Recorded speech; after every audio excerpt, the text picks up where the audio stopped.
A beautiful spring day in Durham as we welcome you to Old Spice College Lacrosse. A real good one for you today. An ACC battle featuring two top 10 teams. Number 8 Duke welcoming in the number 7 Notre Dame Fighting Irish. Bagpipes marching in for an ACC Classic. All 5 teams in the conference right now ranked in the top 20. Duke, they were 8-1, rolling right along as them bottom of the ACC. Blue Devils in much need of a win, looking for it here at home as we welcome you into what will be a terrific lacrosse game. Miles Jones, Paul Carcaterra, Jay Alter with you. Miles, this won't be easy. You've played against Notre Dame. You know how tough this rivalry is, and they have a stud in the midfield for the Irish, Brian Costabile. He's been a monster. Yeah, Brian Costa's been a monster all year. You know, he can stretch your defense and he can beat you off the dodge, which makes him super dangerous for opposing defenses. His last week, performance, 5 goals against the Syracuse Orangemen, uplifted his team in a close game. You look at his ability to stretch the field, his ability to beat you off the dodge, and he's dangerous all over the field, earning him the ACC Player of the Week against Syracuse Orange. 5 goals against the Orange last week in a win for Notre Dame. And Cart, you look at Duke, the last 2 games they've struggled in ACC play. Who are the 2 guys that need to step up and match a guy like Costabile? It's their 2 stars, the senior Brad Smith and the sophomore Joe Robertson, combined for only 3 goals in those 2 losses. Brad Smith needs to get aggressive like that mustache.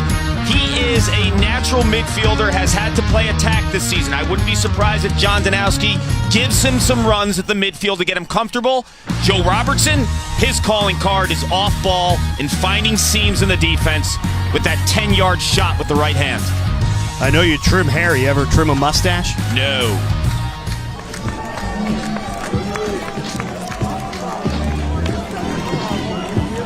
Duke in white and blue. Notre Dame in that golden navy. Fighting Irish 5-3, but 3 of those 5 wins against top 10 opponents, looking for another top 10 win today on the road in Durham. And we are underway in this top 10 ACC battle.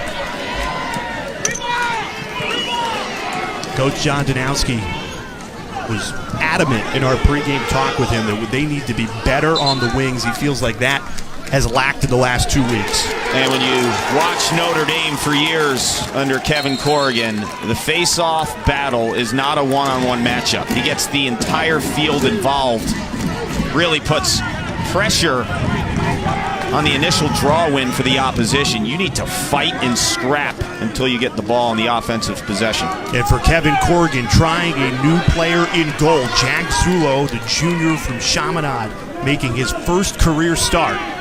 Coming in for the sophomore Matt Schmidt.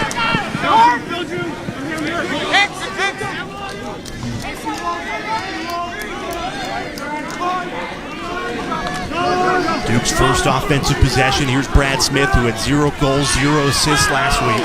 Feeding inside, and it leads to a goal. Joe Robertson, right on cue.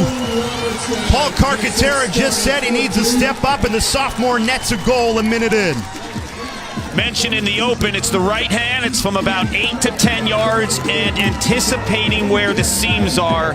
That's what Joe Robertson can do. I think from a complimentary standpoint, he's one of the better attackmen in college lacrosse because he feeds off his teammates' initial dodging. This is great offense. Montgomery understands ball rotation and the little hitch to get the angle, Miles.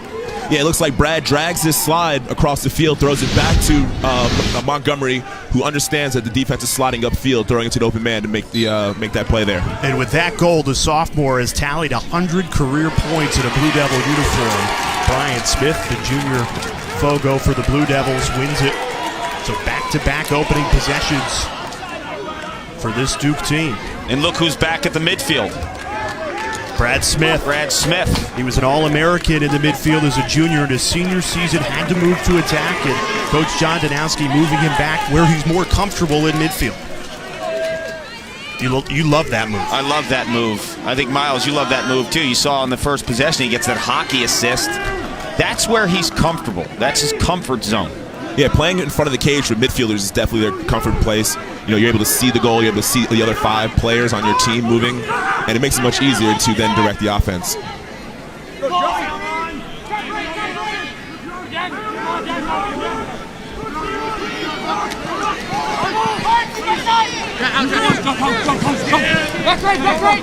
Duke has had all the possession in this game so far.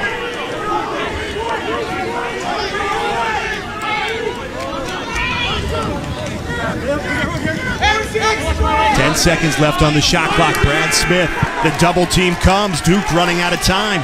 5 on the timer. Ball's on the grass, scooped up, but not enough time.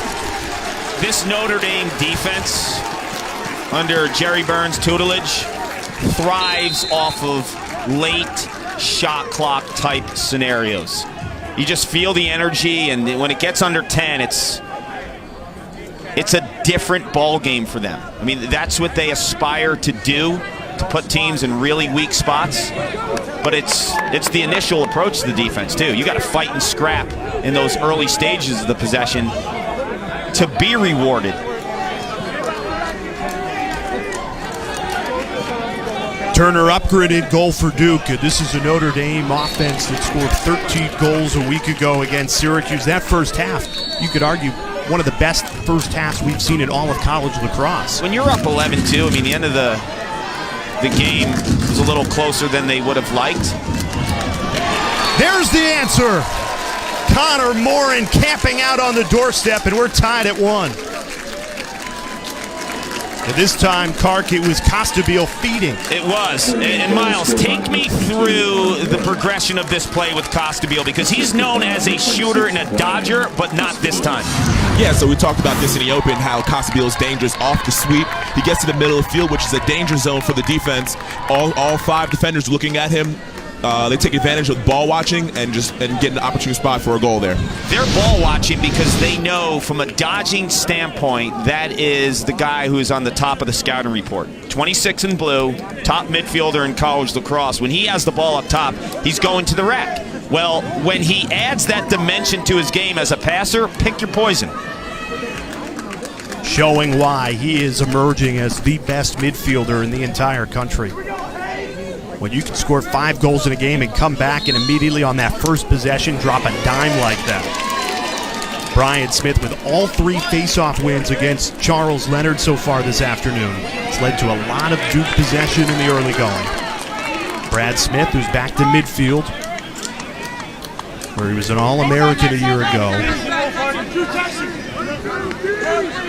27 in white, just feels more comfortable there. We asked after he was 0-0 last week against North Carolina, is that foot that he had surgery on giving him problems? Coach Danowski told us, no, foot's fine. It's just hasn't really adjusted to attack like we thought he would. And how easy is that? The kid's played midfield his whole life. Right. I mean, if he's going to play attack his senior year, not everyone's Ned Crotty who can switch and be a chameleon year in and year out. So it's Smith, who that time off the pipe almost snuck it past Zullo. Couple things you should look at today with the new goaltender, Jack Zullo. Matt Schmidt was a goalie who thrived off of a quick top hand. He had an explosive top hand, but oftentimes would be out of position. Jack Zullo is a bigger goalie. His hands aren't as quick, but he takes up more of the cage because I think he has better body positioning, especially on the midfielders who are dodging and sweeping. He gives them little angle. Why do you think Coach Corrigan made the switch? I don't blame any coach for making a switch when your goaltender's under 50%. I mean, you need a spark. It's a defense that always brings it.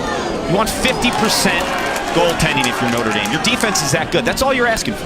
Flags on the field, so this is a free possession for Notre Dame. Swing it over to Brendan Gleason, the lone senior on this Irish attack. Goes right into the teeth of that Duke defense. And now we'll get our penalty.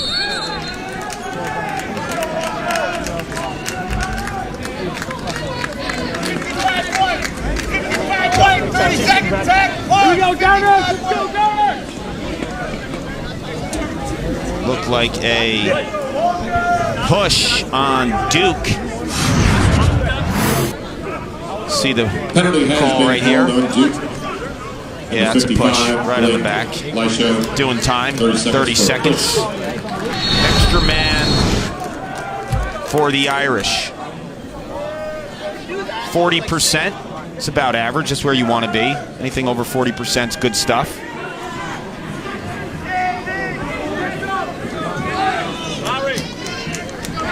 Here's Wheaton Jacoboyce over the Costabile. Can't give him space. Quick pass. Nobody home. Brian Willits, it hit him right in the chest, and Duke can come away with it and kill this extra man opportunity. Oh no, they give it right away.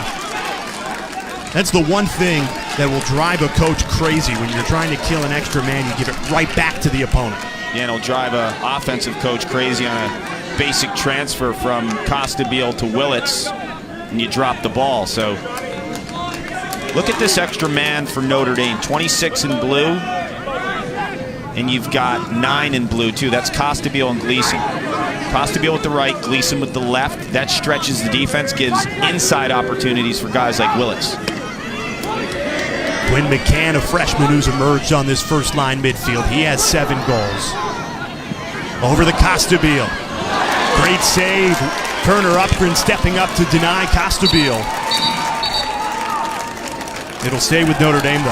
That's what you get when you have a midfielder with a cannon like Costabile. The defense will overextend on you, and then it opens up the dodge, Miles. Smart play by number 26, understanding how the defense is covering him, knowing that he possesses that big shot. Defense is really overzealous to come out and play the ball, using that to his advantage.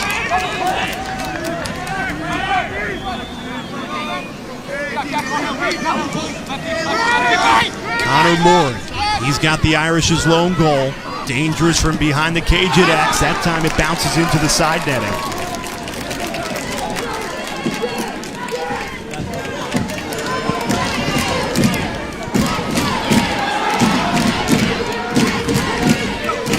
John Pendergast completes the clear himself after Duke was sloppy on the last transfer. Kai Montgomery, great save by Zullo. Jack Zullo making his first career start, steps up. That's a great save on Kai Montgomery. He swallowed that pill. If you look at Jack Zullo, he takes up a lot of the cage. There's not a lot to shoot at there, Miles. Yeah, he's playing his angles very well, especially with a midfielder dodging downhill. You don't have to necessarily crash the pipe. If you just turn your body a quarter bit, it gives the shooter a lot less room to look at. Both of these teams so talented defensively. It'll be a war to see which offense can find the holes. Found a hole there, and Notre Dame, Nick Stinn, the senior, fires the Irish in front. Notre Dame goal scored by number 12, Nick Stinn, assisted by number 22, Connor Moore. You want offense? I'll give you offense, but it starts with defense. Kai Montgomery gets the look he wants, but Jack Zullo making his first start for the Irish follows it up. Stinn delivers. We got a good one cooking in Durham. Old Spice College Lacrosse is brought to you by Old Spice. Men have skin too, you know. And Cigna. Together, all the way. Last 2 weeks ago, Duke 8-1, rolling right along in this college lacrosse season, ranked number 2 in the country, then went to Syracuse, choked a big second half lead, lost it overtime 9-8, followed that up with another road loss to North Carolina last week. So, Kark, I'll ask you, what's been the biggest problem for this Blue Devils team? I think the Syracuse game when they were up 8-4, they're going to look back at that one, unexcusable that they lost that game. They completely dominated the Orange for 3.5 quarters. And then the game against North Carolina, you're 2 for 9 on the extra man, you're not shooting well, your 2 stars don't come to play in Robertson and Brad Smith. Brad Smith, 0-0 that game. So you get him back to his comfort zone and playing midfield. That's going to do a bunch of things. The second layer of that move is, Miles, Kai Montgomery now doesn't get a shorty. I mean, doesn't get a long ball. He's going to have a shorty on him because teams are going to go to Brad Smith as the number 1 threat. And here's Smith, a quick feed. Bouncer saved again by Zullo. You would not know that the junior's making his first career start. He's had a couple of terrific saves early.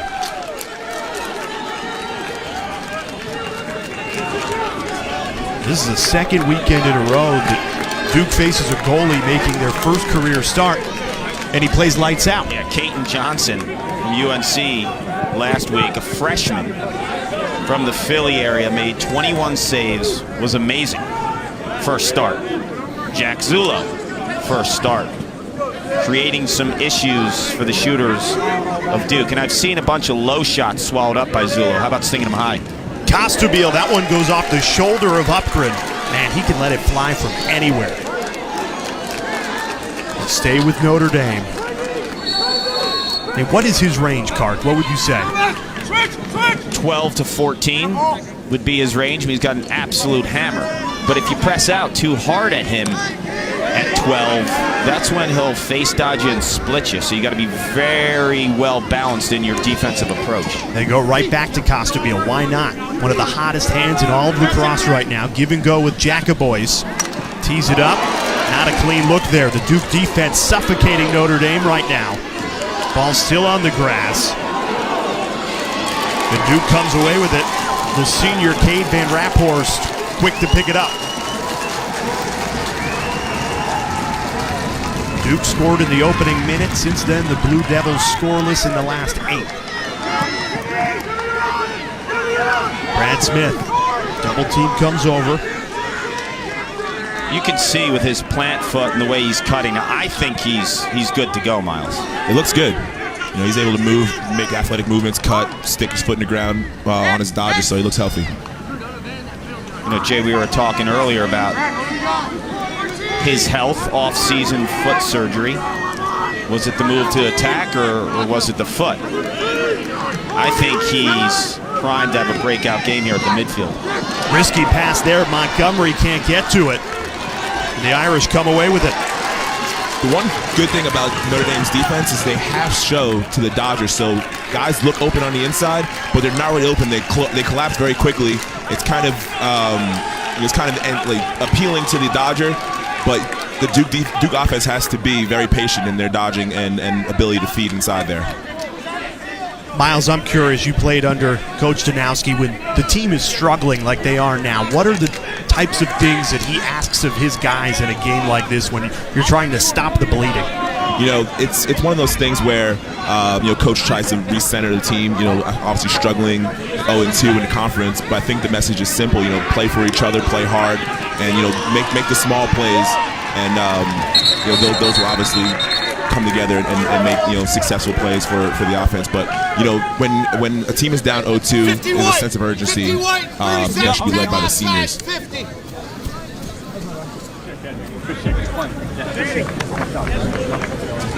Looks like we had an offsides on the freshman Ledman. 50 in white. Big kid making plays as a freshman. I think his ceiling is super high down here in Durham. Notre Dame failed to capitalize on that first extra man opportunity, trying to give themselves an early 2-goal lead. Bouncer didn't get it off cleanly at Upgren. Comfortable save.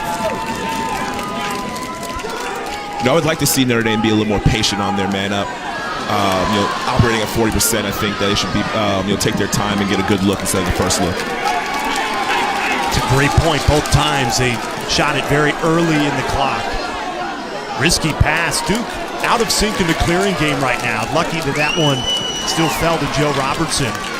But giving it right back. Griffin Westland claims it for Notre Dame.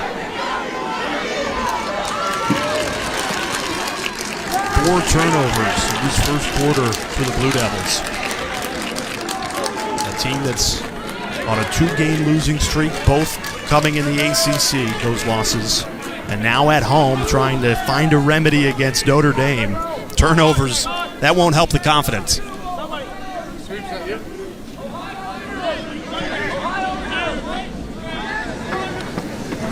Here's Connor Moore, and he's got a goal and an assist.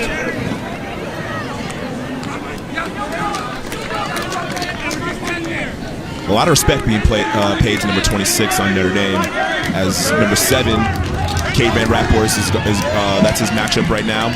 The best player in the country at the midfield, being guarded by one of the best players in the country on defense. Plenty of space for the freshman Quinn McCann, but he couldn't put it home.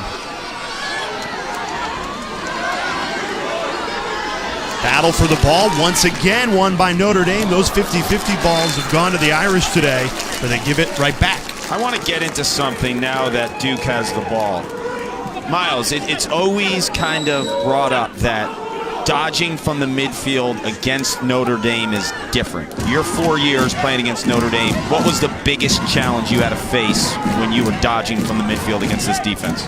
It's understanding their defense. You know, they play in great shape.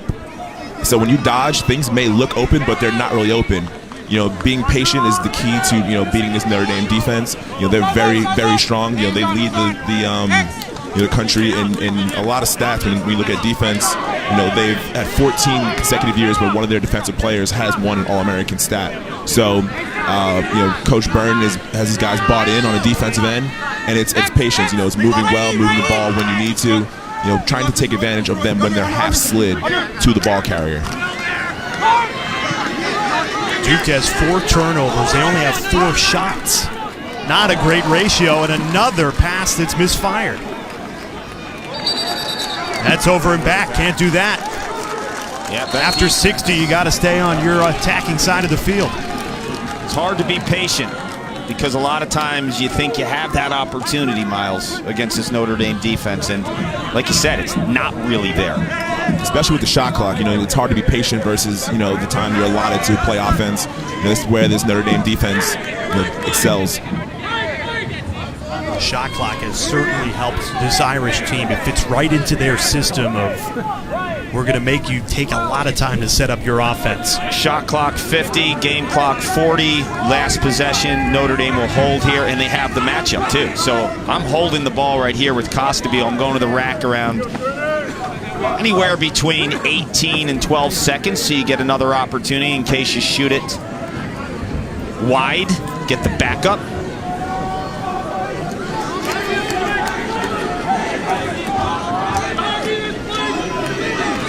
You don't want to hold it too long. You want a second opportunity. 10 seconds left in the quarter. Costabile goes to work. Over to Gleason. Lone senior on this attack. Goes right to the cage and scores!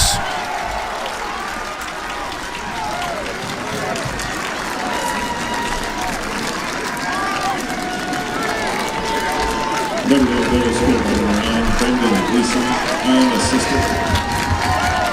We welcome those joining us on ESPNU. Those watching already on ESPN News just saw Brendan Gleason, the lone senior on this attack unit, put Notre Dame up by 2. It's a 3-0 run. Duke scored in the opening minute. And since then, Clark, it has been all Irish. Well, the 2 stars of this Notre Dame team, Brian Costabile, 26 in blue, Gleason, 9 in blue. They are responsible for 37% of Notre Dame's goals, and the 2 are at it late in this first quarter. So much attention when 26 has the ball. So the early slide offered an opportunity for that guy right there, Gleason, to can it. Charles Leonard and Notre Dame, they have not won a single face-off with 4 seconds left of this first quarter. It has not mattered. Duke may have been dominating in possession, but it's Notre Dame who takes a 2-goal lead into the second quarter. This Blue Devils team seems out of sorts right now. They've lost the last 2 games, both in ACC play. They come home looking for that remedy.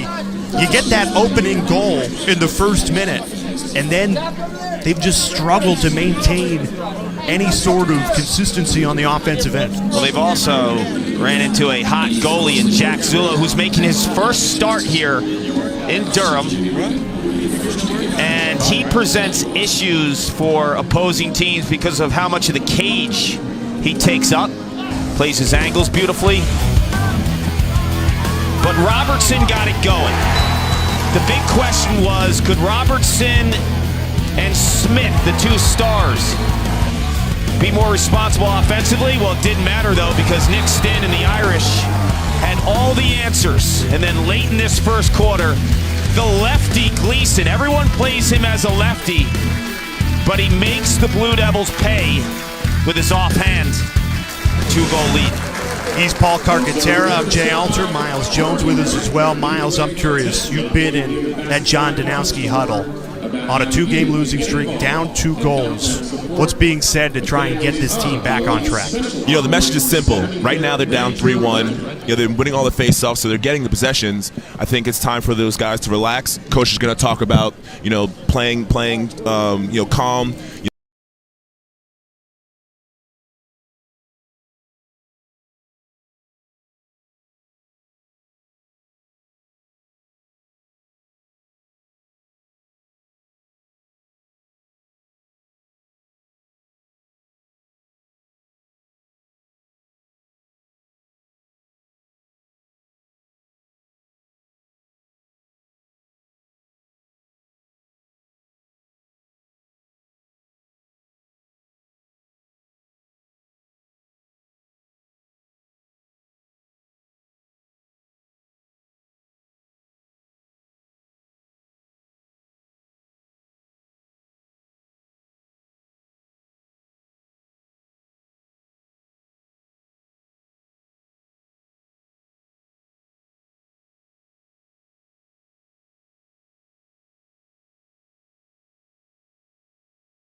And you know, getting a win here would be huge for the Blue Devils. I think just sense of urgency from the team, you know, laser focus from the guys, and I think that's what they need in order to pull out a win today against this tough Notre Dame team. The biggest bright spot came at the face-off exit that first quarter for Duke. Blue Devils controlled it 4-1.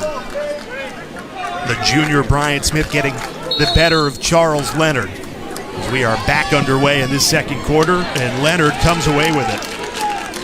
It's a second quarter this season that has belonged to the Fighting Irish. They have outscored opponents 33-10, almost 34-10. Leonard, he whiffed on it. Got right in front of Upgren and just could not deliver the finish.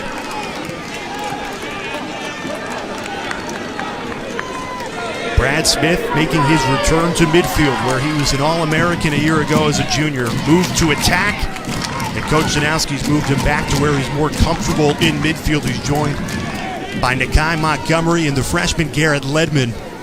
Number 50 in white, Ledman, Montgomery 15 in white. Is it me, or do you guys smell like sausage and peppers? I just got a whiff of the peppers. Where is We're going to need that at halftime. I think it's down by the concession stand under the left side of the stands. You're a legend at Duke. Get me some sausage and peppers. Let's go. I'll see what strings I can pull here. Miles, who spent pregame signing autographs to the Duke faithful, not too far removed from wearing the Blue Devils uniforms himself. Feed in front, and a goal! Sean Lowry, the senior, delivers. Coach Dino mixing it up, put Lowry on that starting attack unit, and he cashes in. When you look at Sean Lowry, he's actually a natural attacker, so subbing him in from the midfield and then putting, you know, Brad Smith back in at midfield from the point position, I think it provides a tough matchup for the defense. They have to double pole the midfield in order to cover Montgomery and Brad Smith efficiently. And you're not asking Lowry to be a tremendous playmaker. You're asking him to be opportunistic in spots because you have the playmakers around him in Brad Smith, in Nakai Montgomery. So find that roll off ball. And I think this move with Brad Smith back to the midfield makes all the sense in the world, because now, like you mentioned, Lowry goes back to his natural spot. It's win-win. Duke went 15 minutes in between goals. They were scored right at the top of the game. And scoreless for the rest of that first quarter. The shove, so it'll go to the Irish here off the faceoff. Miles, Coach John Danowski telling us pregame that with Notre Dame, it's just so tough to get shots off. Possessions become more valuable against the Irish. What on defense can they do to make sure Notre Dame isn't getting the shots that they got in the first quarter? They had way more. They had 10 shots in that first quarter, more than double the Duke had. Yeah, I think it comes from the defense, the way they're playing their midfielders. You see here, Brian Costabill gets to the middle of the field, which is a dangerous spot for the defense. The reason why they force you down the alley so it's easy for the defense to slide. They have one location.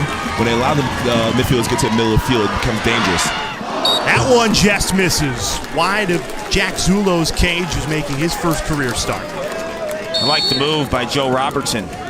Instead of staying flat at that point spot, we saw a little aggressive hitch, got the defender to turn his hips, created more of an angle for his shot, and just barely missed that bottom corner. Second line midfield on for Duke. Jake Sayal, who's having a career year, 20 points. That's better than the 11 points he had in his first 3 seasons with Duke. And then Riley Walsh and Kevin Quigley on as well.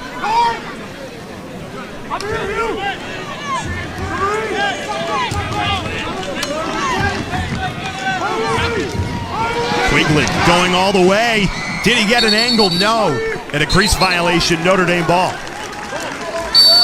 Good defense late in that dodge by Jose Boyer, 46 in blue, just a freshman. Timmy Phillips lost control. Gleason scoops it up to keep possession for the Irish. JT's an animal. Great athlete. JT Giles Harris, 2 in white. Brother Joe getting ready for the NFL draft, was a linebacker for Duke. David Cutcliffe. I just love his motor, Miles.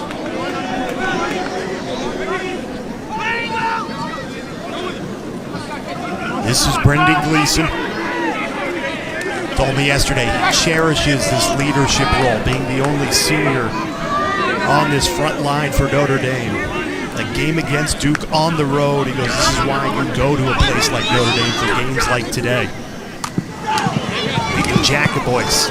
Tons of contact, puts it over, and that'll be Duke possession. Great hustle from the goalkeeper, Turner Upgren, to win it.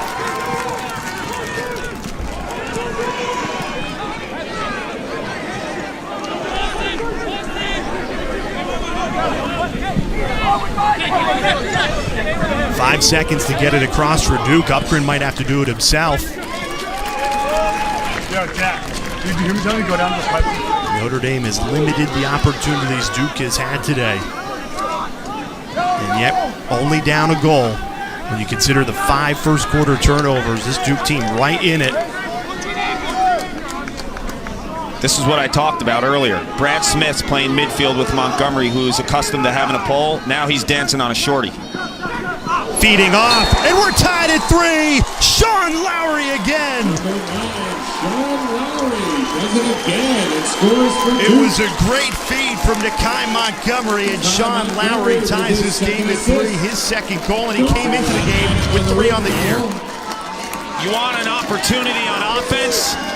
Bring it on defense. Cade Van Rapport, 7 in white, the senior, lays the boom.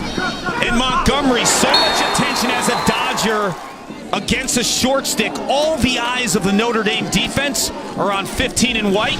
Too easy, and look who cans it again, Miles. And we talk about this in the dodge from Costabill. Getting to the middle of the field is so dangerous against defense. You have to then establish if you're going to slide from the crease or slide adjacent, which is both 2 places where the defense doesn't want to slide. But Jay, I was mentioning it earlier too. With Brad Smith at midfield, the second layer is Montgomery against a shorty. That, to me, can determine the outcome of this ball game.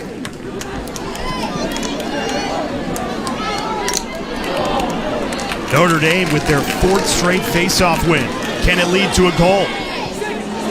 No, a save by Turner Upgren. Put it the one place where Upgren was there to make the save. Nick Stinn. Change levels. Absolutely. That's something you're told from the time you start playing lacrosse. If you're setting up tall, throw it by the goalie's feet. If your stick head is at your ankles, shoot it up high. It's funny. 4 face-off wins of the game. First 4, Duke won. Notre Dame took a 3-1 lead. Now Notre Dame's won 4 face-offs in a row, and it's Duke who's on a 2-0 run. You almost don't want the face-off win early in this game. The defensive have been so strong.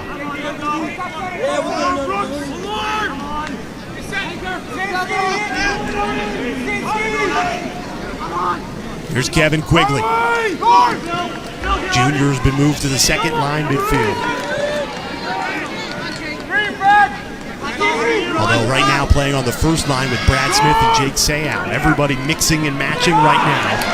That time over the top, a flamethrower from Joe Robertson. Couldn't find the back of the net. He nails that with the right hand. He's on the left side of the field. He's a natural righty. Not saying he doesn't have a good left hand, but that is a goal with his right hand. Another save. Both goalies standing on their head today. Zullo tested again. This time he's beaten. Joe Robertson fires Duke back in front. It's a 3-0 Blue Devils run, and Duke finally churning offensively.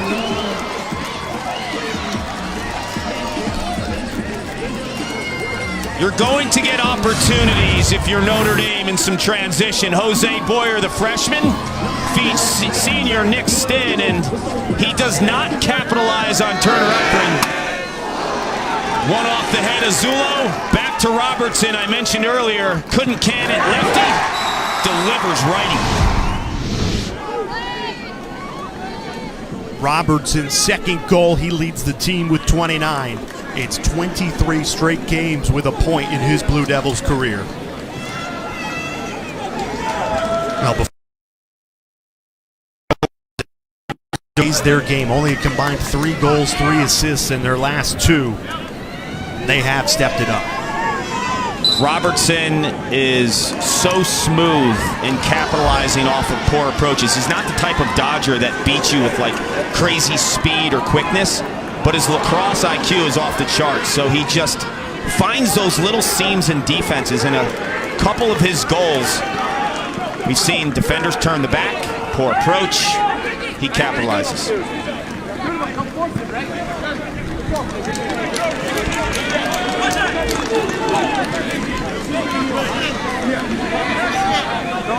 Now it's Notre Dame looking for an answer. They had a 3-1 lead headed into this second quarter, and it has been all Duke. It's a quarter that typically belongs to the Irish. Coming into the game, they've outscored opponents 33-10 in the second quarter. Struggling right now in Durham, though.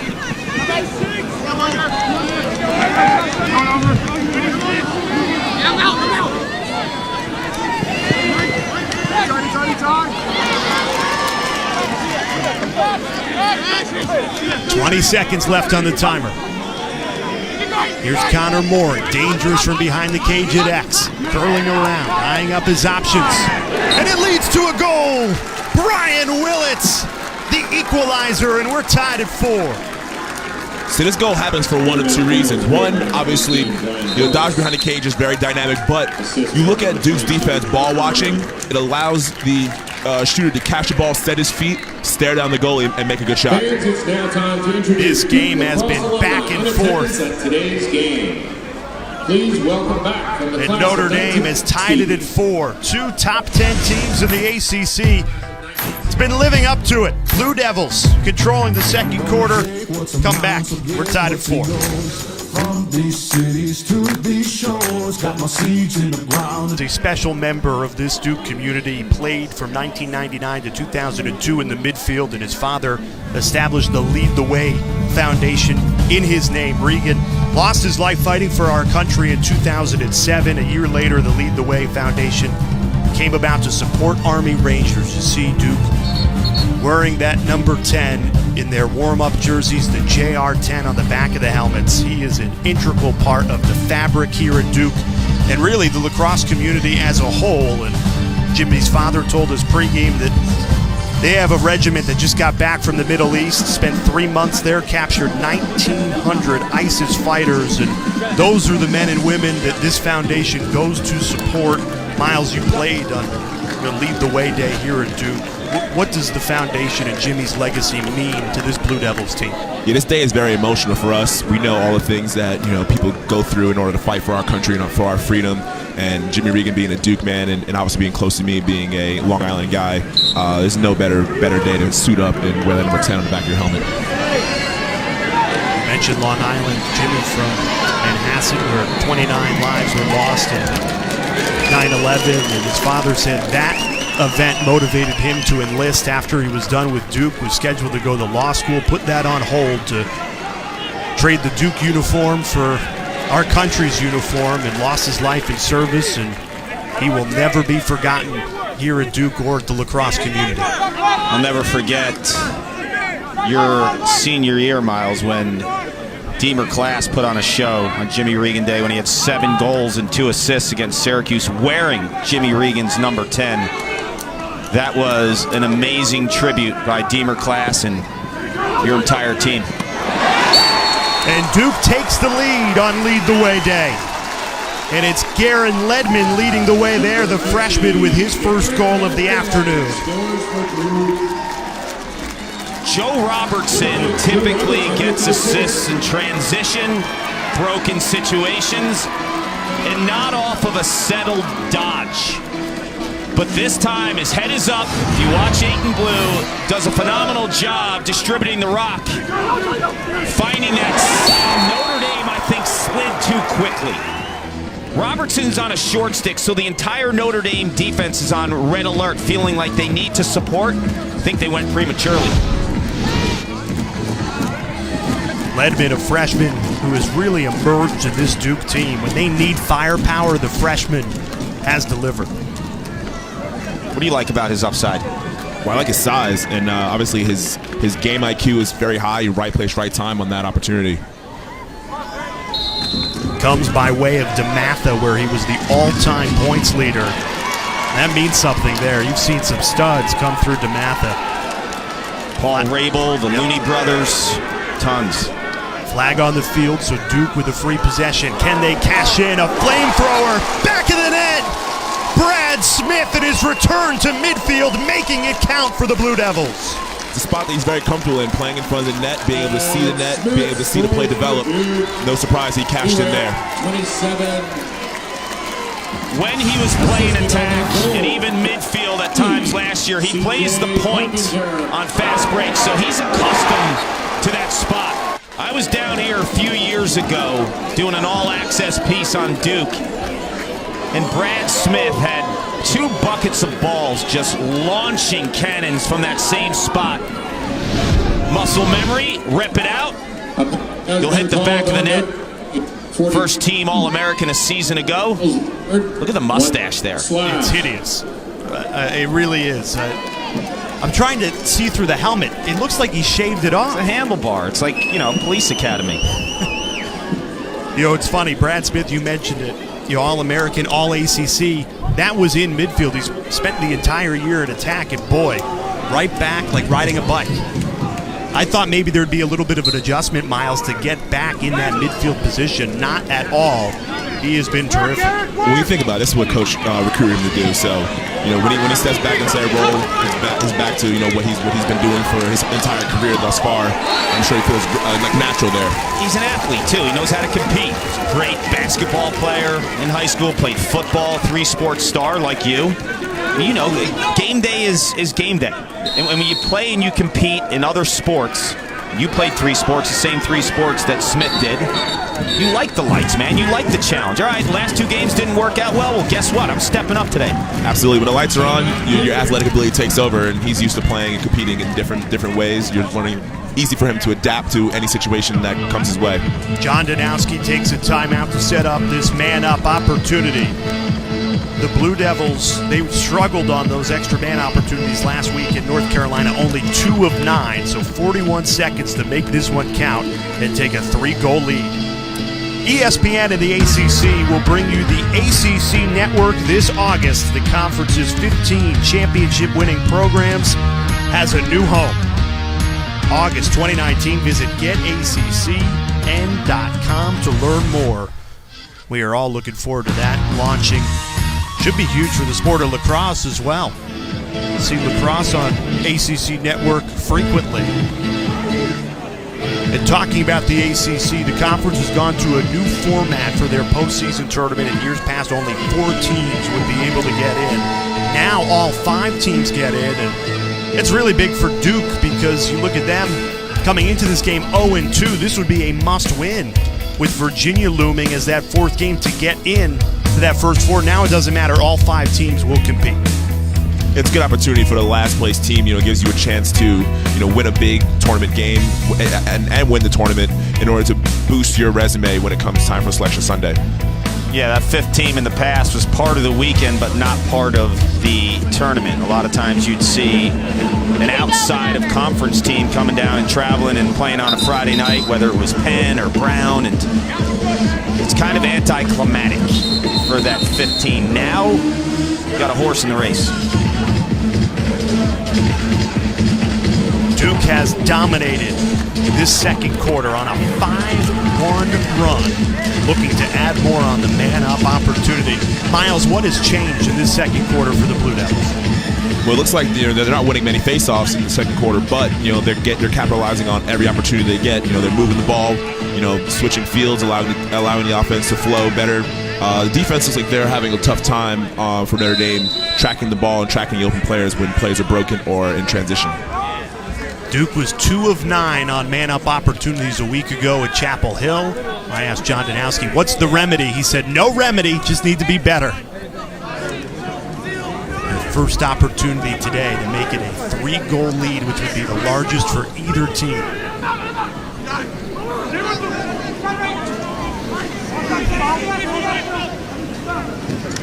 Quick pass back, couldn't get the shot off. Joe Robertson was halted. Brad Smith now over to Garrett Ledman. Quick passing for the Blue Devils. The man up expires, so Notre Dame can go back to full strength. Irish defense so compact. Really tough to beat. Ledman trying to find some space. We're under 20 seconds to go on the shot clock. Notre Dame's defense being so compact, it's easier for them to slide and recover because the distance from each guy is essentially smaller. So Duke has to spread them out and beat them from the outside with shots from 15 from Ledman, Brad Smith, and other guys. Nowhere to breathe, and that's a turnover, shot clock violation. That is awesome, awesome defense. 7 dudes that know their roles and their responsibility, all speaking the same language, and the timing of the slides was impeccable. Also gives their goalie, who's starting their first game, an easier shot to look at and better situation in front of him. Exactly, and that's why I said earlier, all you're asking for is 50% save percentage. And that's why I think that ultimately the move from Schmidt to Zullo happened. Schmidt's under 50%. You have a defense year in and year out over the last couple of decades. It's hard to find a defense that's been more consistent over the last 20 years than Notre Dame.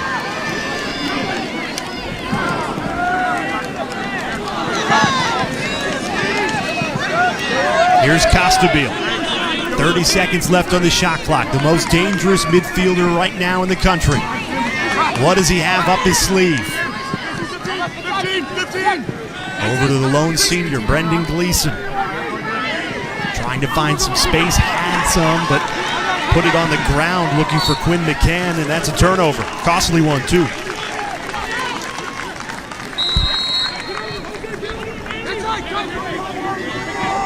Notre Dame has lost that rhythm that they had in the first quarter. This has been all Duke, a one-way freight train in the second quarter. Both teams, though, have struggled in recent weeks playing with a lead. Duke against Syracuse a couple weeks ago. Notre Dame let Syracuse back in that game. Blue leads against Virginia. Bouncer saved by Zullo. Kevin Quigley didn't get enough on it, and the junior read it really well.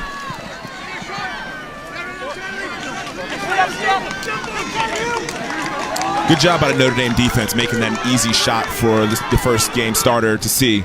It's very easy to see a defender, a midfielder running full speed down the alley and taking a shot. It's easy for the goalie to read the stick of the head, and the defense is giving up easy shots for him to save. That's what Notre Dame's always been great at, dodging midfielders, the north-south guys. You got to beat them with great dodging attack play, and you have to have some faith jamming the inside. Costabile, oh, he had Connor Morin wide open, misplaced the pass.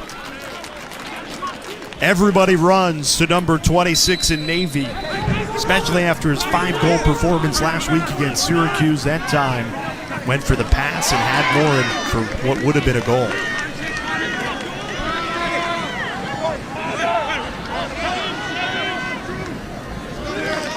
Duke settles into another attack.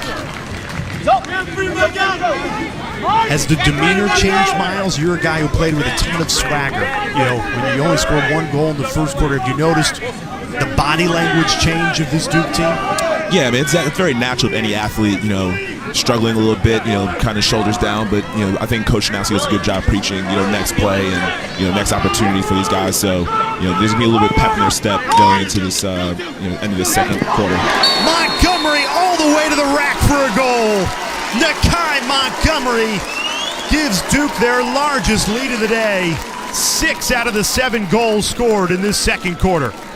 The king of the celly in college lacrosse, that's Nakai Montgomery. Down the stretch in the NCAA playoffs, 2018, when he was just a young freshman, a lot of his dodging came from these non-traditional midfield spots, starting up top, bringing guys low, and now the defense has to communicate and make a decision because the slide changes when a guy's up top and behind. It's a very tough place to play defense as well. You know, obviously you can't push in the back. If the offensive player gets any advantage there, it has to be a slide across the crease, and, you know, the timing isn't always perfect there. I love his style, Nakai Montgomery, the celebration. You're a man of style too. I know you have, like, how many pairs of shoes do you have? We're close to 100. Oh my goodness. I love shoes too, but 100? I'm not up near 100. I've got this pair and that's it.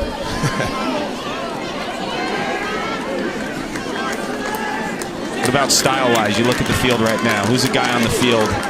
Style and the way they carry themselves. You're like, all right, this guy's got some game.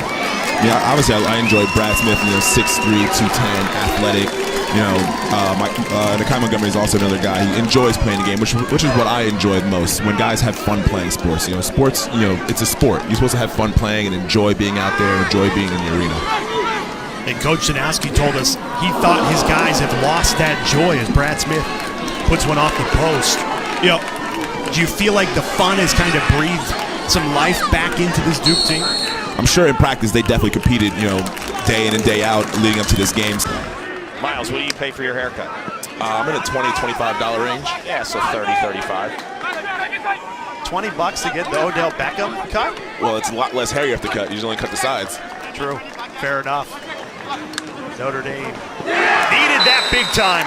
Connor Morin, the sophomore, has been the go-to guy in this game, not just his second goal. And the Irish right back in it.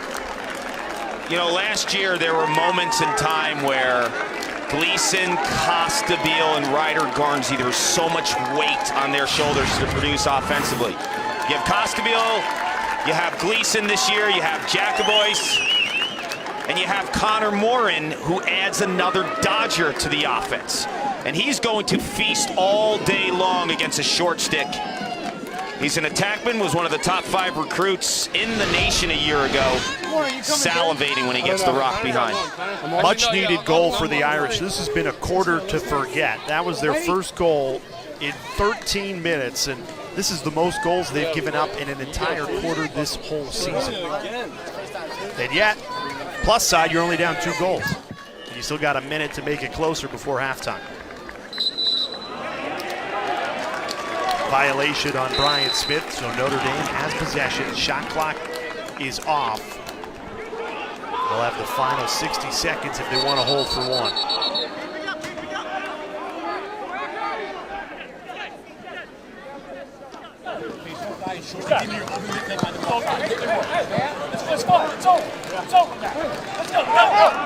The officials talking to the Duke sideline. Looks like it's Blue Devils' ball. I heard the officials say he was absolutely offside. Let's see what they come up with here. It was Notre Dame who took a timeout. Should be Notre Dame possession with the timeout called. Was it Danowski who was saying he was offside, looking for maybe the ball back here? Duke was looking for a reversal, it seemed.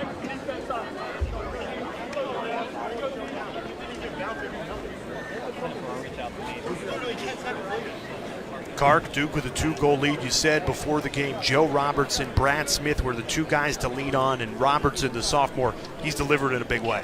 Last year as a freshman, he burst onto the scene as a big-time righty goal scorer. Well, that's what he is. That's his calling card, and it's It's in his DNA to find seams in a defense and make that last goal by Ledman as Robertson became a feeder in that spot on a settled situation. He saw the Notre Dame defense and the eyes all on him. Dish and destroy. Last week down in Chapel Hill, Robertson took 9 shots. None of them found the back of the net. We've all been there. What was your worst shooting day in your life? Don't lie. I'll tell you mine. It's embarrassing. I think we played Loyola or somebody my senior year. I shot 1 for 13. Coach Caputo didn't let me live it down. Alicia scored 1. I think I was 0 for 11 my senior year against Johns Hopkins. We all have those days. But you know what? There's always practice next week, and you can always take more shots. As Coach Nowski always says, shoot to get hot, shoot to stay hot. I like that. You guys can go. I mean, there's something to be said, Miles, about trying to shoot yourself out of a slump.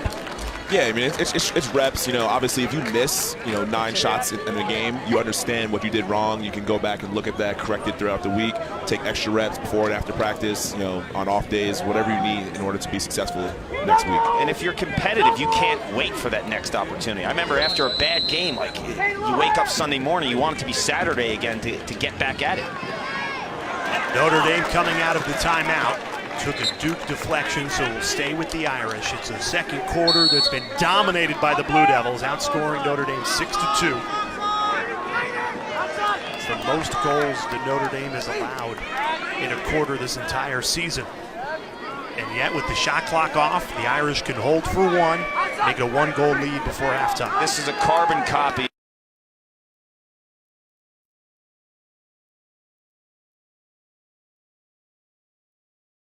Now, if you're Duke, are you confident in this matchup with Wells guarding him with a long call?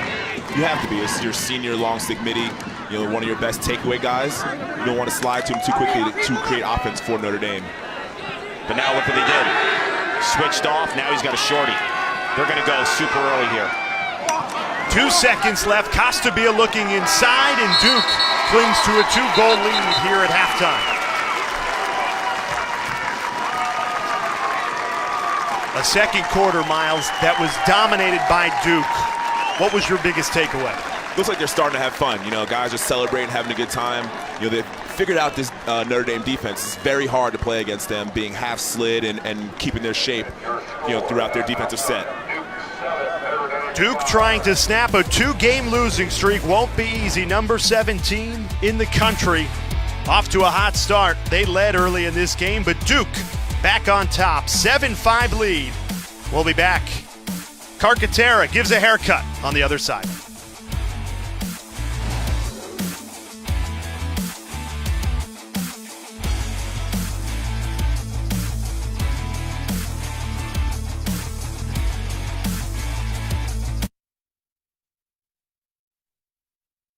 Miles Jones, Paul Carcaterra, Jay Alter with you.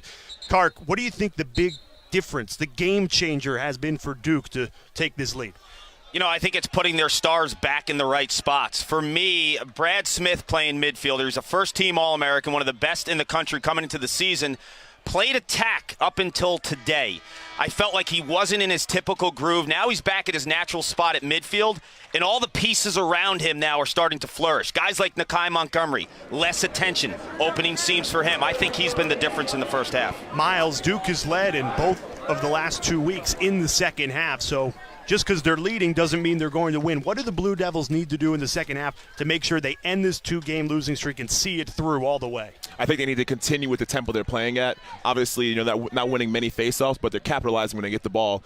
Getting the ball back into Brad Smith's stick, having Nakai Montgomery feel comfortable dodging against the short sticks, and all those pieces coming together is what's going to lead the Blue Devils to success. One other thing to look at, gentlemen, both teams have blown leads in the past.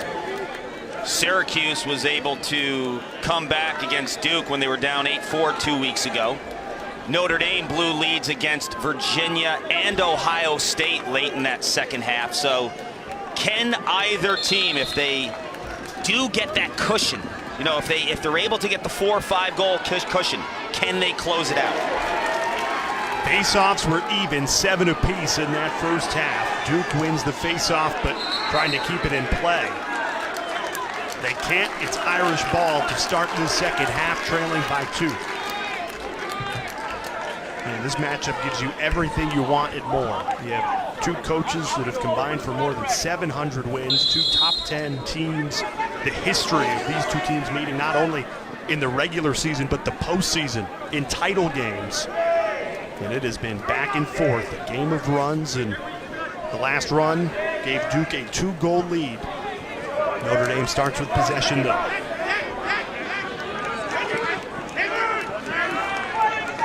Flag on the field. Costabile lets one rip.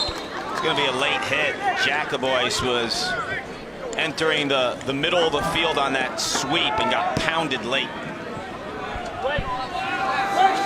White, 6, 1 minute, cross check. Pendergast with a cross check. Team's top short stick defensive midfielder. You know, John Danowski's telling him, you're a senior. You're better than that. That's a mental mistake. They're going to call that every single time. Notre Dame 0 for 2 on extra man opportunities today.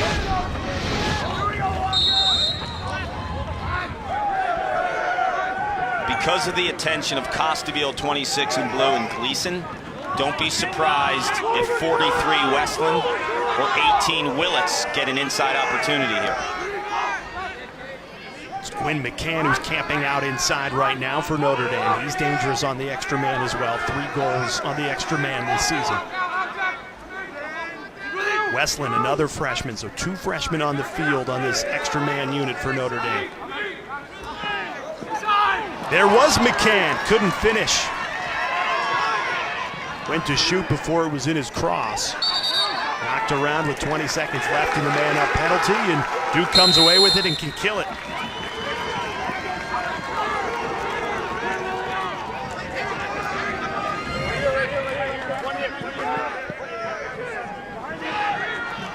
Duke defensively has buckled down. They have changed this game. They have taken Notre Dame out of their offensive flow, and it's allowed the Blue Devils offense to blossom. 6 second quarter goals, and looking for more here.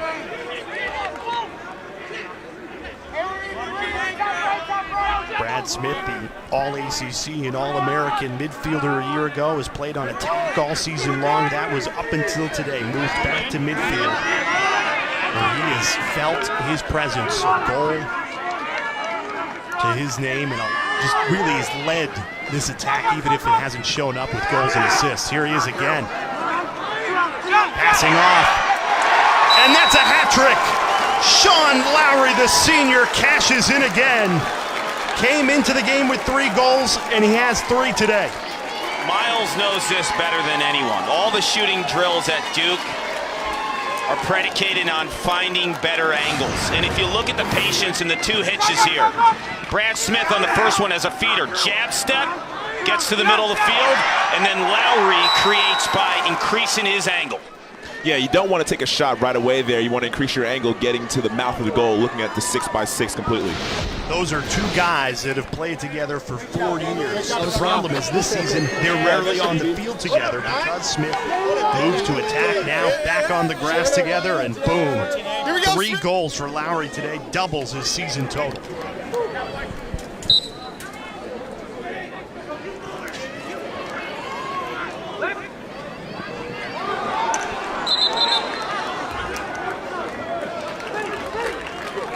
Looks like Van Raphorst left the box before possession, so Notre Dame gets the rock. Clark, they've been out of sorts offensively. Who can they turn to here? Obviously, Costabile's the guy everyone talks about, but who else can step up and give them a spark here? You know, I look at Costabile and Gleason. You know, that's the 2-headed monster, but I think Connor Morin, 22 in blue, who's behind the cage right now, he could be a big-time dodging threat for them and give them that 3rd option.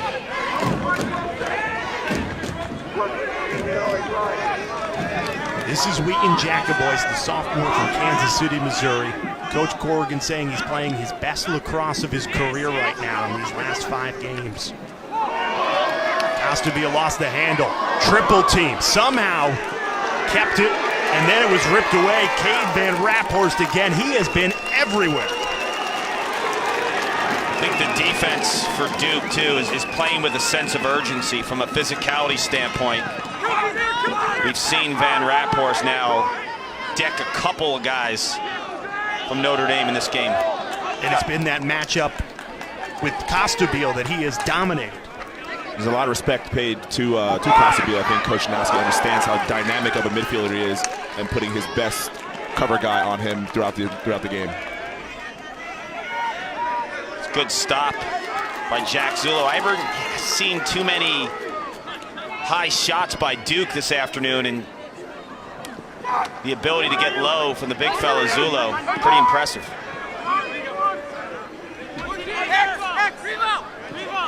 Hey, who's on? Who's on? Come on! Come on! Not too This is Kevin Quigley looking for some space, eyeing up his options. Went for a risky pass, looking for Joe Robertson, who was right in front of the cage, and it's a turnover. We talk about this Notre Dame defense. I'm sure that play looked very appealing to number 12 on Duke. But the defense collapsed very quickly, as you see that very frequently when looking at Notre Dame's defense. That's that little seam where you think you have an opening, but you don't, right? Is that what you're getting at? Yes, sir.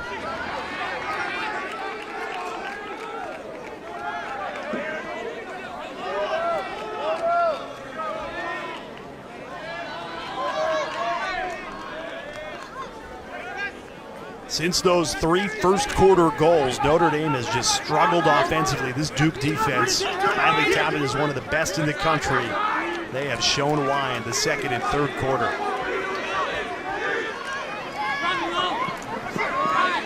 Think about it, the Irish really haven't even had that many opportunities you could think of. Here's Connor Morin. 2 goals to his name today.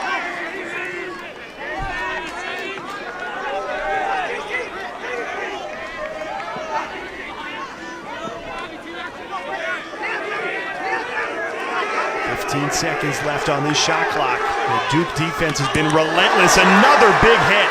McNamara goes down. Terry Lindsay, the junior, laying the lumber. 5 seconds left. Gleason has to hurry. Does he recognize it? And with 1 second, puts it on cage. But an easy save for Turner Upgrade. This Duke defense is bringing it. That time it was Terry Lindsay, but Cade Van Raphorst, Peter Welsh, everybody getting in on it. And Coach Zanowski said, play to have fun. That's not just to the attackmen, right? That's to the defenders, too. Oh, bring it. Over the head of Brad Smith. He had plenty of space to wind up and fire. Left side of your screen, JT Giles Harris. Smells blood. Lindsay delivers. That's great defense on that pick play. Oftentimes unique. And that's what you see there with the good communication, good physical play, and a great result for the Duke Blue Devils. Costabile lost the handle again.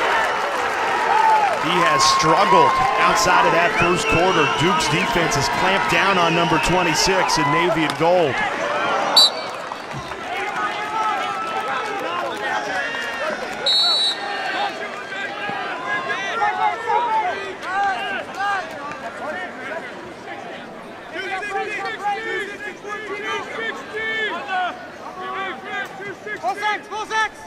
Who's on? Side left.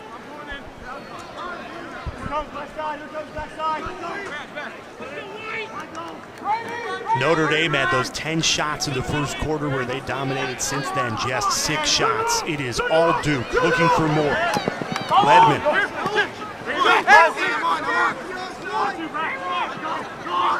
There's Nikai Montgomery. He's got a goal to his name today.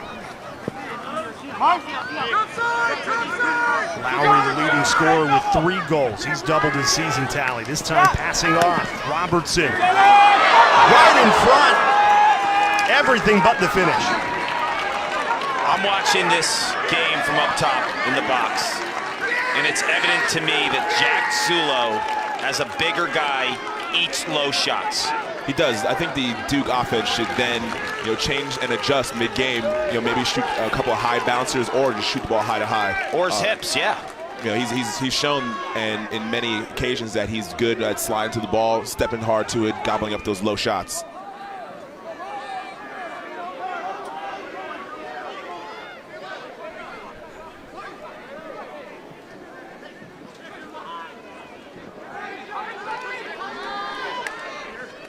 Costabile just running around this Duke defense, looking for space, something that Notre Dame has not found frequently in this game.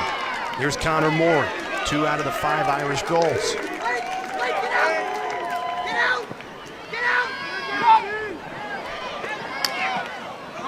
That one goes wide of Turner Upgren's cage. 17 seconds left on the shot clock.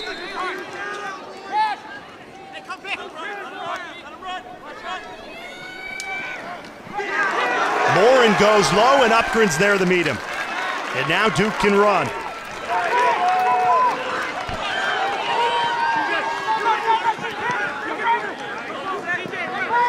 Let's give Upgren some props, too. The 2 losses back-to-back weeks, Syracuse and North Carolina for Duke, those are his 2 best games of the season. It's been the offense that has struggled in those back-to-back losses, but they have been fueled today by Brad Smith's return to the midfield. And the stat sheet might not show crazy numbers for Smith, but what it shows me, Lowry getting 3 goals. That doesn't happen without that switch, because now Lowry goes to attack, opens up the offense. And you've mentioned it before, but Nakai Montgomery getting that short stick where he's cashed in on.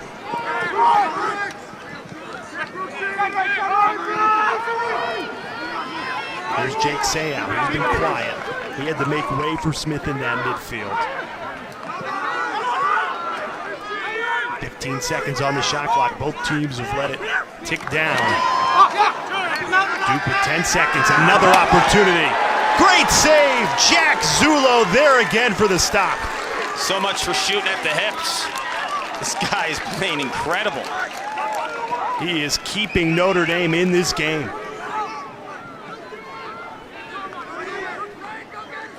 Now he needs his offense to try and provide something.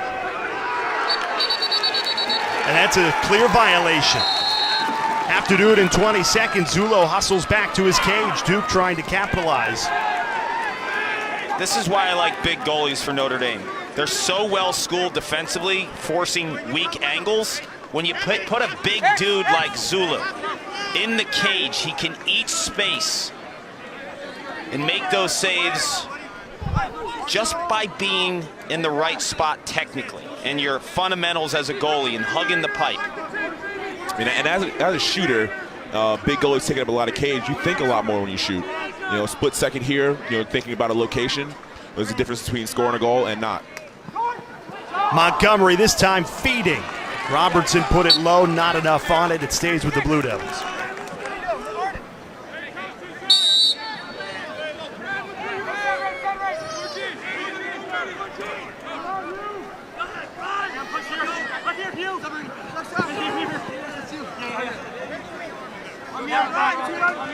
Here's Brad Smith. Over the Robertson. Quick passing. Ledman, a bullet to the back of the net. The freshman with some fire out of his stick. Garrett Ledman, largest lead of the afternoon for Duke. Hammer it, young fellow. The goalies have brought their A game to Durham on a day where the sun is peeking through. Jack Zulo has been hard to solve for the Blue Devils. Well, Turner Upgren has been the answer as well. But don't tell Garrett Ledman that. The freshman strokes one.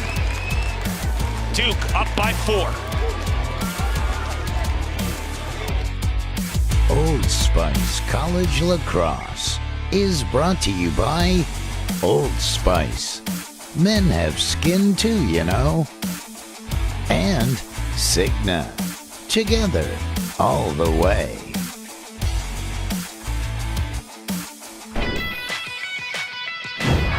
Clean win by Costabile. Charging toward the net. He scores! It is a storybook ending for the Duke seniors. For the third time in 4 years, Duke ends Notre Dame's season. Start pitching the tents in Danowskiville. There's a new dynasty at Duke.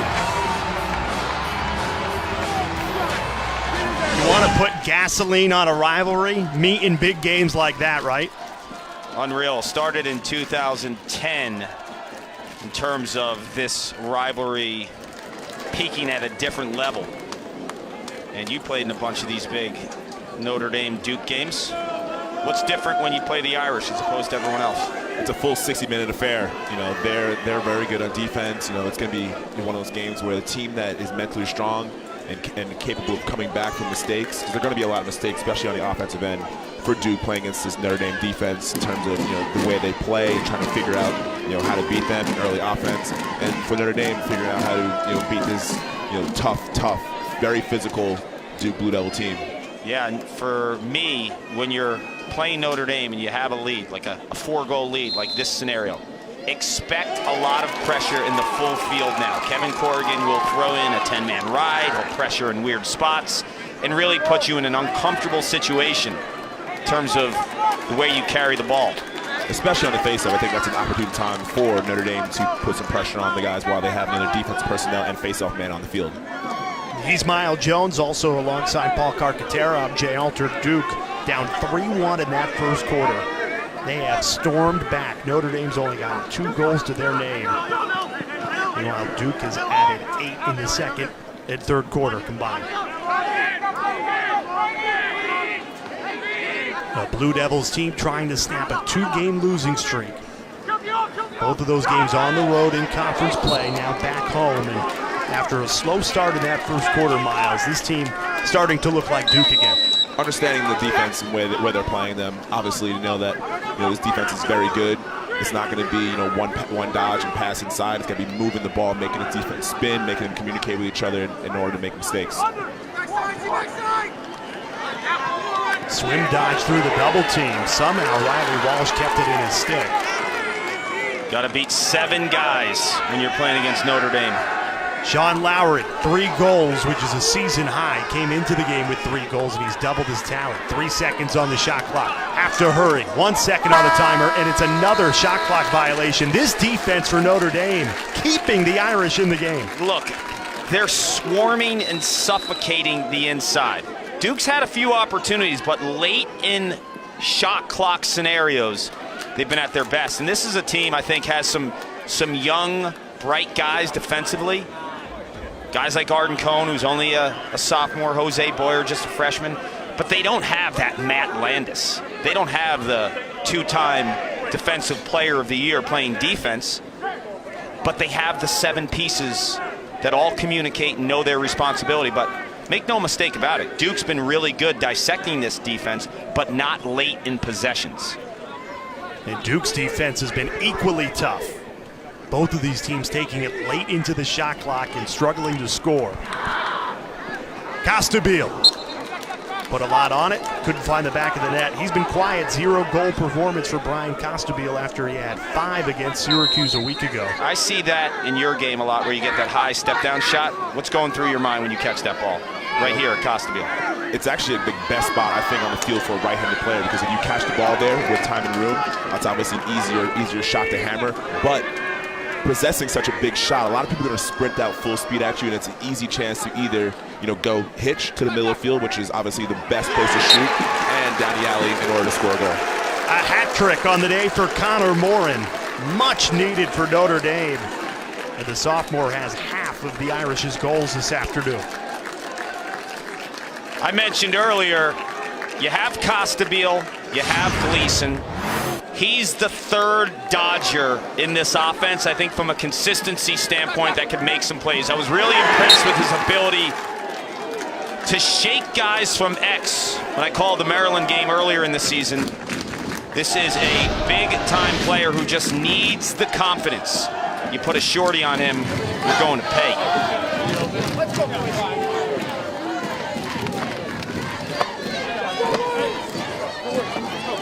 So let's watch here on this face-off. If Duke wins this face-off, what does Notre Dame do to make it hard for Duke to get the possession? Nothing. Got a clean look. Great save by Zullo, but Duke keeps it alive. Joe Robertson, he had plenty of time and space to put one home. When you win the face-off out front, all of the plans for Notre Dame, throw them out the window. It's when you win it out back, then you have to adjust to all that pressure. 15 seconds left in the third quarter. You like this matchup? Of course. You want your more dynamic dodgers against a short stick. The feed from Montgomery. It's another goal with 3 seconds left in the third. Joe Robertson. I think the combination of these two are going to be really big for Duke down in a couple years. 15 and white, dynamic dodger, understanding the game. The defense is slowing down for him. The game's slowing down for him. He's able to see what's going on in front of him.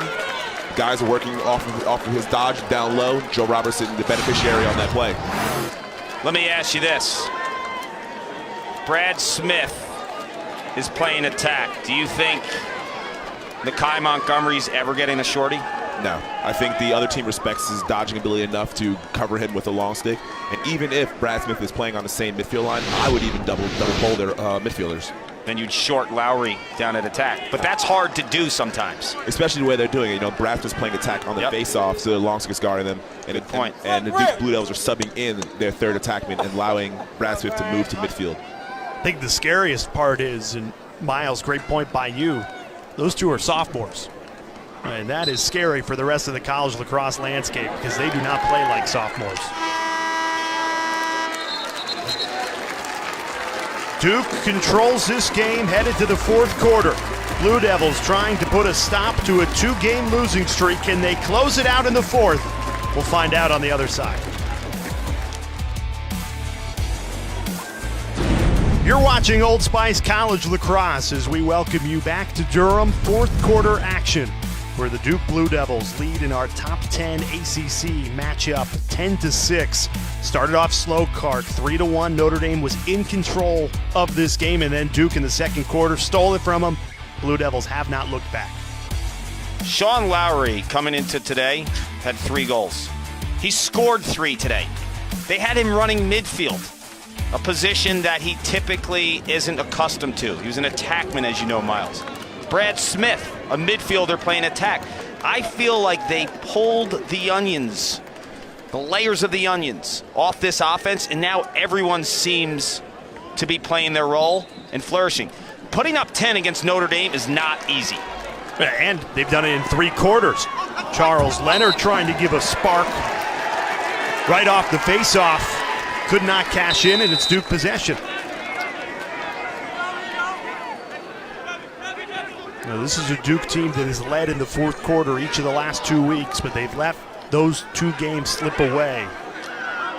Guess what? Notre Dame's done that too. Consecutive weeks against Virginia and then Ohio State, 2 losses. So I'm not sure either team is comfortable playing with a lead. Miles, if you're Duke, how do you go about protecting this 4-goal lead in the fourth quarter? It's playing smart. The opportunities are going to present themselves. It's not always taking the first opportunity. It's taking the best opportunity, and that may come in the first 10 seconds of the possession, but more often than not, it's going to come in the bottom 20 seconds where the defense is worn down. They're making mistakes. Brad Smith, the senior, welcome back to becoming a midfielder. Had played attack this entire season, moved back to midfield today. Takes the defense all the way right and cashes in left. When you take a look at this, we see a lot of the midfield production coming from this middle of the field. Looking at the entire 6x6 is very important when you're a shooter, and it gives the goalie more time to look at you, but you have more cage to look at. Brad Smith, senior, All-American, stepping up for his team when he needs to. You know what I loved about that move? When he came out of his role lefty, about 2 strides in, he gave a stutter step. So the defender was playing the role, caught up to Smith off of that change of direction in the role, and then he gave it that little stutter step, smoked him. The largest lead of the afternoon for Duke, a 5-goal advantage, 11-6. Still plenty of time for Notre Dame. 14 minutes left in regulation, but when you consider the Irish, they've only had 3 goals combined in the second and third quarter after having 3 in the first. This offense needs to get out of its funk and quickly.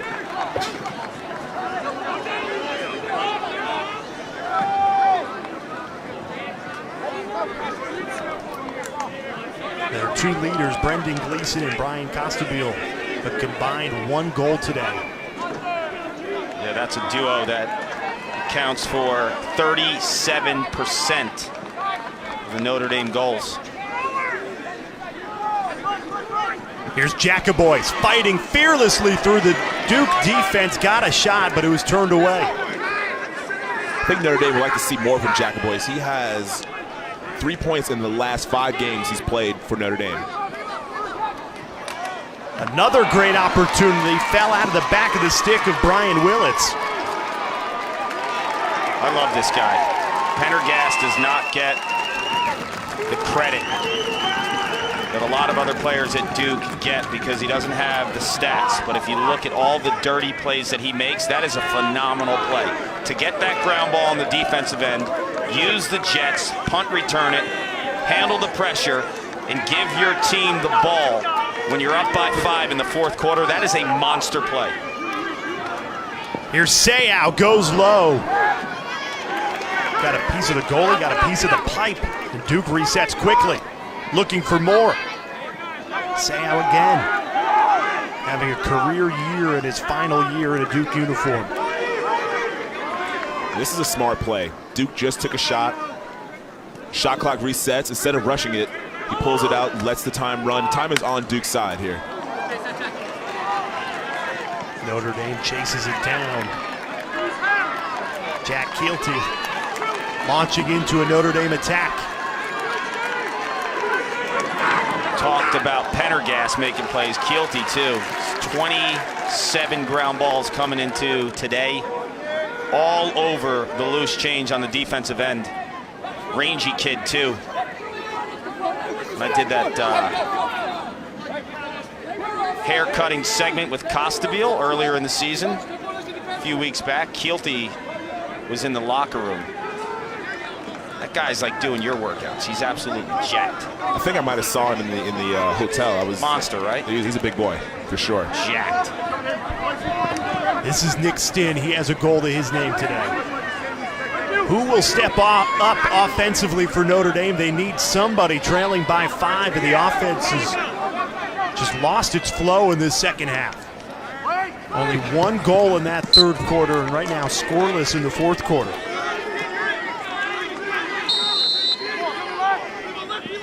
And everybody says, you know, with JT Giles Harris and Cade Van Rappelers, Duke's defense is the toughest in the country. You are seeing why. Giles Harris, relentless tic-tac-toe passing. No toe, though, no finish. And now Duke can run. Net in the midfield. Physical battle emerging, and Peter Welsh, the 5th year, has it.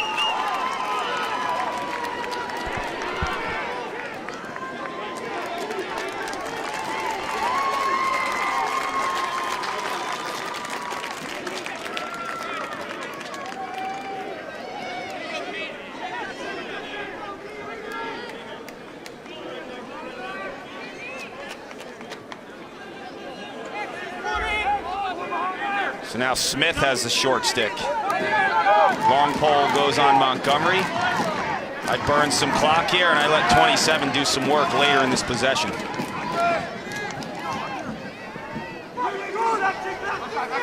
Smith wants it on the far side of the field. Another dangerous matchup here. Yeah, they got the switch. Now Montgomery's dancing.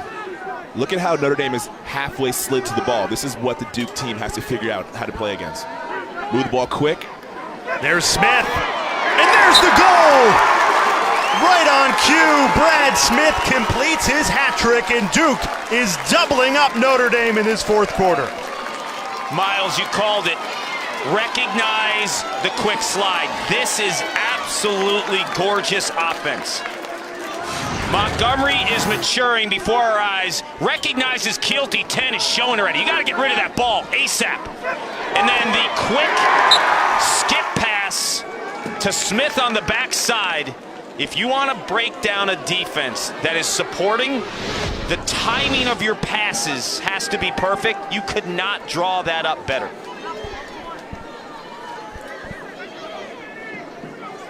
The senior has returned to the position where he feels most comfortable, an All-American and All-ACC player at midfield a year ago.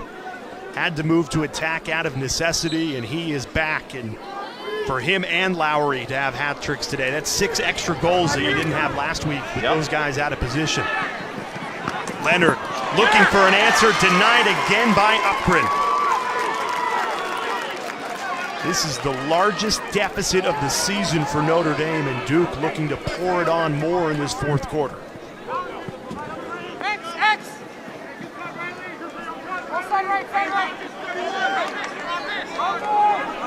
Did you get the sense, Clark, that Notre Dame just trying to get it all back at once on the offensive end, taking them out of their flow?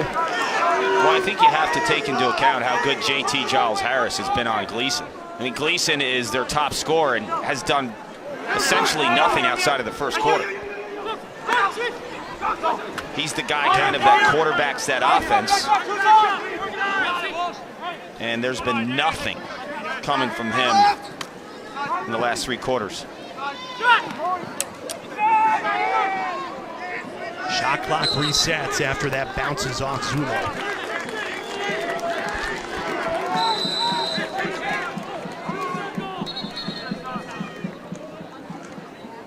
And John Danowski takes a timeout. You know, he was looking for his team to have more fun this week after back-to-back losses. Well, the fun has come, and so have the goals. Duke doubling up Notre Dame, 12-6 in the fourth. Notre Dame with only 1 second-half goal. It has been all Duke. Blue Devils trying to snap that 2-game losing streak. And let's see who had their skin in the game today. Brought to you by Old Spice. Ball rotation. Sean Lowry gets the hat trick. 3 goals coming into the game for the entire season. He matches it. How about Montgomery's ability to feed, too? I think he's been spectacular in terms of initiating offense. We don't count hockey assists in lacrosse, but Montgomery would have a bunch of those as well. And then Smith's presence. You know, we've been talking a lot about his move back to midfield. I don't blame the Duke coaching staff for putting him at attack in the beginning of the season. You lost Justin Gutterding. He's the all-time leading goal scorer in Division I history. He's a 4-year starter. He's a senior. You want a calming presence back there. Smith's a senior. He's the leader of the offense. You want that guy on the field for 60 minutes. But you know what? At the end of the day, it took some growing pains to figure it out. And once again, no one's going to want to play Duke come May. If they're playing like this, I mean, Notre Dame, one of the best defenses in the country coming in. And Miles, this Duke offense with Smith back in midfield and Lowry at attack has rolled right by him. I think everybody in their comfortable positions allows this team to play to the best of their ability. You know, I think, Coach was talking about that fun piece. I think maybe the guys were thinking about too much of playing different positions and they weren't able to just go out there and just do the things that they're used to. That is an awesome point, because when you're out of your comfort zone, you're thinking about the schemes, you're thinking about your progressions rather than just playing. This is Joey Manown. We haven't seen a lot of the junior today. Goes low, and that'll reset the shot clock. Staying with Duke possession. Coach John Danowski, it hasn't just been that straight swap Smith for Lowry. He's experimented with both the attack and the midfield today, mixing and matching, seeing what works best. And you could argue those 2 losses to Syracuse and North Carolina the last 2 weeks could be the best thing that happens to Duke, because he wouldn't have experimented at all if this team was 10-1 right now instead of 8-3. Absolutely. I think sometimes a loss will take you back to the drawing board. And I think the way that the offense has been playing, switching guys in and out, has been tough for Notre Dame to then game plan against. And how much do we want to dive super deep into those 2 losses? The Syracuse loss, you're up 8-4. Never should have lost that game. Never. It's like the middle of the fourth quarter. You blew that one. Last week, You ran into a freshman goalie in Caton Johnson who had 21 saves, and in the first half against Virginia today, he's standing on his head again.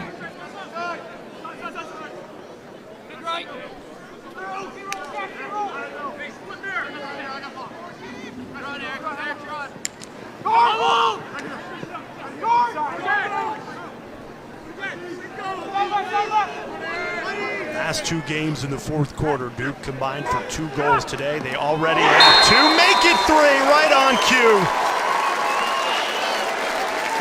The Blue Devils add another to their tally, and this time it's C.J. Carpenter.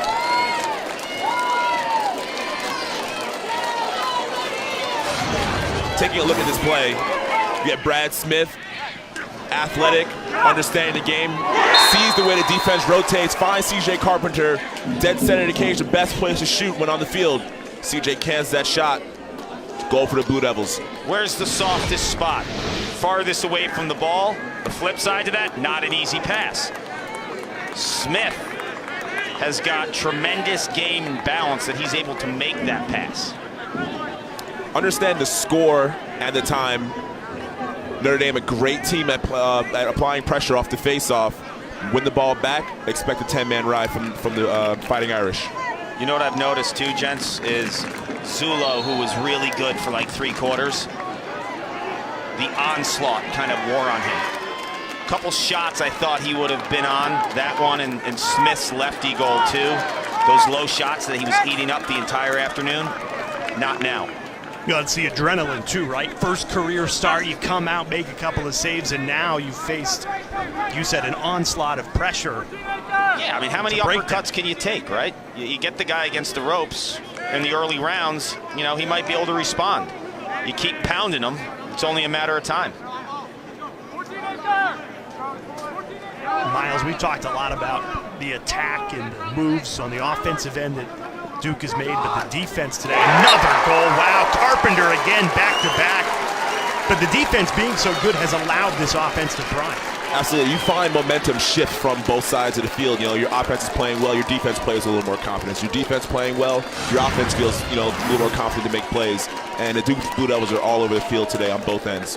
When they break down the film, one of the highlights of this game is the fact that Nakai Montgomery has been amazing initiating and distributing the ball.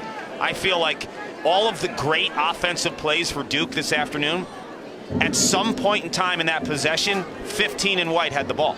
Yeah, Coach Caputo's going to be happy about this. He calls this the party starter. You know, he starts the party, he gets the defense rotating, moves the ball, and allows the rest of his teammates to play in open space against body movement and body party recovery. Starter, I like that. Everyone wants to be the party starter. Absolutely.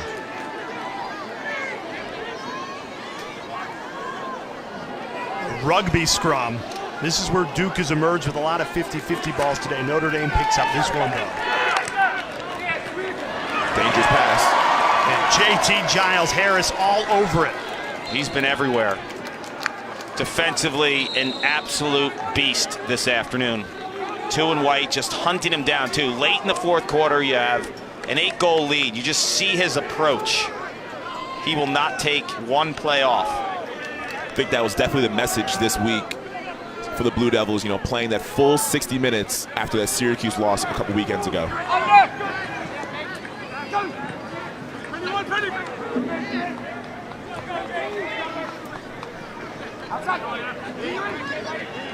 Brian Costabile has been scoreless in this game.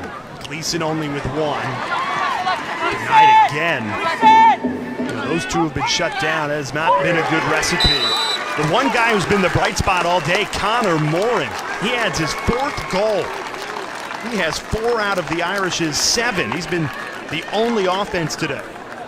Big goal line extended awareness and confidence to go to the rack. 22's jump from freshman year where he was basically a complete non-factor and didn't get any significant time.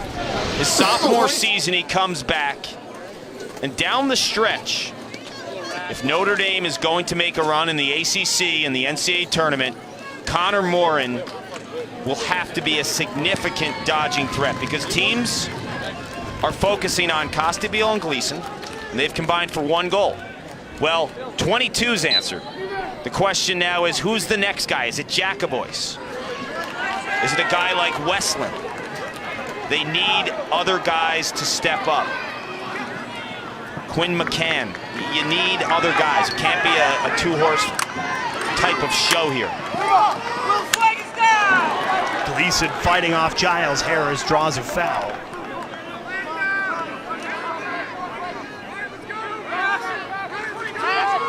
Giles Harris is just stuck to Gleason like glue today. Go back to Moore, and he's either got a goal or assist on 6 of the 7 goals Notre Dame has. Costabile gets his first goal.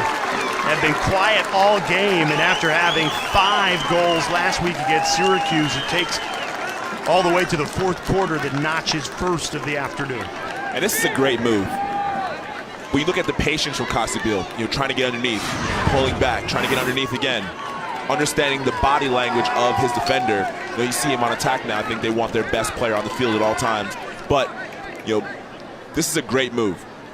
Understanding the way the defense is playing him, allowing him to get back to the top side and capitalizing on some space there.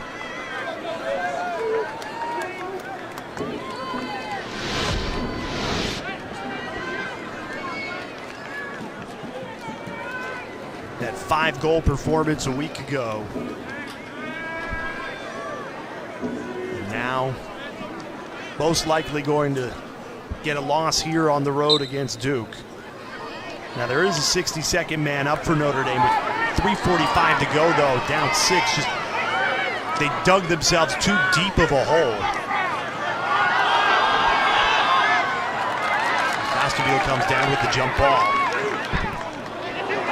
Gives it right back to Duke. Here's Terry Lindsay.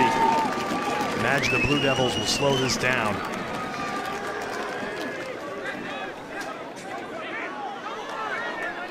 Miles, you played for John Danowski. When the calendar turns right to April, everybody says that's when he and his teams play the best. Why is that? Coach Danowski understands that, Rome wasn't built in a day. It's a journey.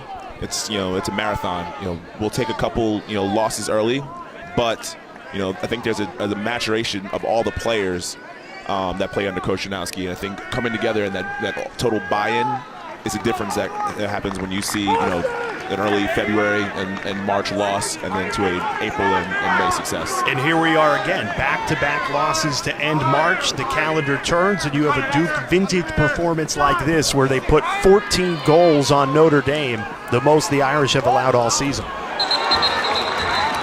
We're going to get Manown with a push with possession for 30.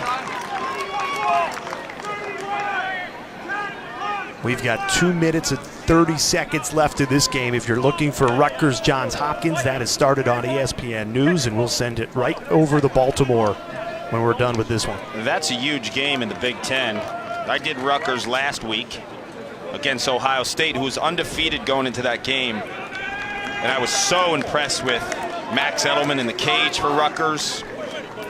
News in the offseason when he got a 6th year of eligibility back from the NCAA. And defensively, they have some mature guys, and Kieran Mullins is one of the most underrated offensive players in the country.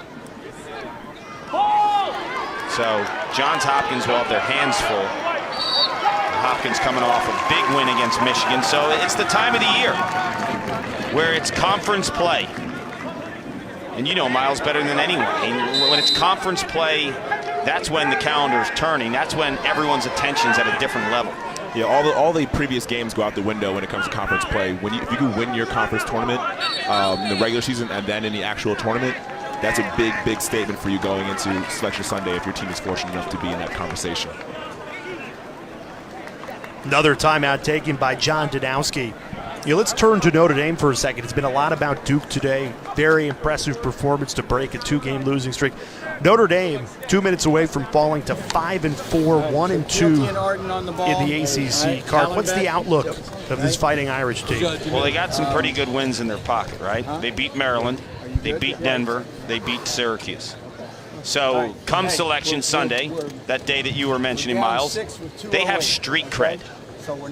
You don't want to finish 5th in the ACC in the basement. But if Notre Dame is in a situation, as we look at their upcoming schedule, Marquette, they could be a little bit of Jekyll and Hyde and beat anyone nationally, and then sometimes lose games that will make your head scratch. The Cornell game, that's a new one, and I think that's going to be a monster game. North Carolina, obviously, but Cornell replaces Army on their schedule just because of the way the ACC tournament was and how they've changed the scheduling in terms of the timing in April. That game, to me, if Notre Dame beats Cornell, they have huge wins in their pocket. And then the ACC tournament isn't like live or die. 2 minutes away from Rutgers and Johns Hopkins. Paul, you touched on it briefly, but let's take a deeper dive into this Big Ten matchup. And you talk about the ACC and the Big Ten, two loaded conferences yet again. What do you look for here? Well, Edelman's over 60% on the season. He's standing on his head. Joey Epstein is the top-rated recruit coming into his freshman season, and he's answered the bell. I think he's a dynamic Dodger from behind. I love his assertiveness and to kind of take the reins, the quarterback spot for Hopkins. And Shara Lambides, to me, this is one of the best stories in college lacrosse. In 2016, he's the Big Ten Rookie of the Year. Blows his knee out right before 2017. Blows his knee out again right before 2018. Now he's back playing big-time ball. Montgomery showing off the speed. Almost too quick. He lost the handle.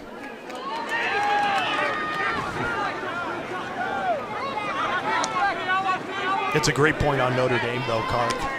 Don't look at the record and say 5-4, Notre Dame's no good. You look at the four teams they've lost to and the teams that they've beaten. You know, Maryland, Denver, Syracuse. Those are 3 top 10 wins you have. Yeah, I mean, you beat Cornell. I mean, how are you going to be held out of the tournament with a winning record with 4 monster wins, all top 20 wins? And no bad losses, really. I mean, the Richmond won early, but we saw Duke lose the high point, Virginia lose the high point. Everyone has that early season hiccup. Other than that, all the other losses are ranked teams.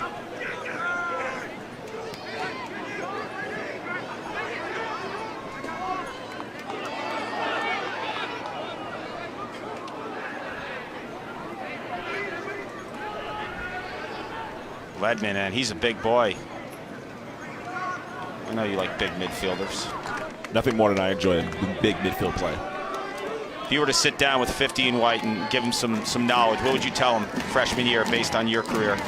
Well, you know, there's many things that you can work on from year to year. Like from my standpoint, you know, I was a freshman. I was predominantly a right-handed Dodger. But then, you know, my sophomore year, I wanted to try to do things to complete my game. So I was working on my left hand. So I was trying to, you know, score shots on the run, both hands.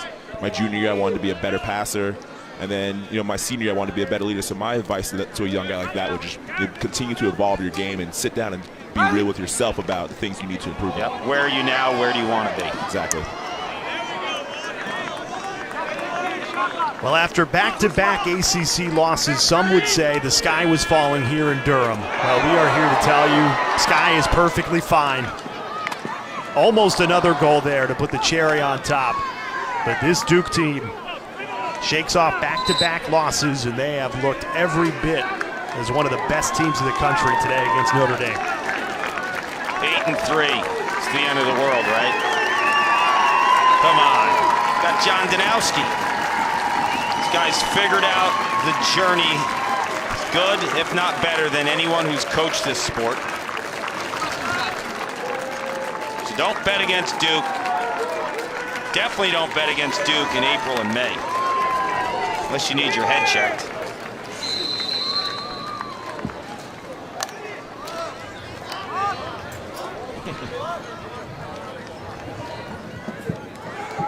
Nine seconds away from 9-3. It was a first quarter where Notre Dame jumped in front 3-1. And since then, it has been all Blue Devils. The calendar turns to April, and Duke lays 14 on Notre Dame. The Blue Devils go into an ACC top 10 matchup that emerged victorious 14-8.